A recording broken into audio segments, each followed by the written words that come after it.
Здравствуйте, дорогие подписчики и гости и зрители моего канала. Я всех вас приветствую у себя на канале. И в этом видео я расскажу, как можно в домашних условиях приготовить смесь, которая помогает повысить иммунитет и справиться с многими недугами. Несмотря на то, что эта смесь состоит из нескольких компонентов, она очень эффективная. Поэтому каждый год, желательно весной и осенью, принимать такую смесь. Курс 10 дней. Каждый день утром и в обед я ем по чайной ложке такой смеси.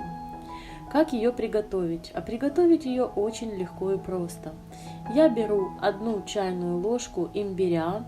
Можно взять сухой, но можно и взять и свежий. Лучше подойдет сухой. 1 чайную ложку сухого имбиря и добавляем 1 чайную ложку меда.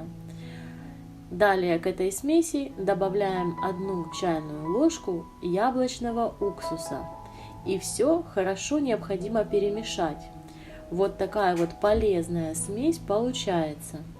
Она богата полезными микроэлементами, витаминами и природными антибиотиками, которая благотворно влияет на мой организм.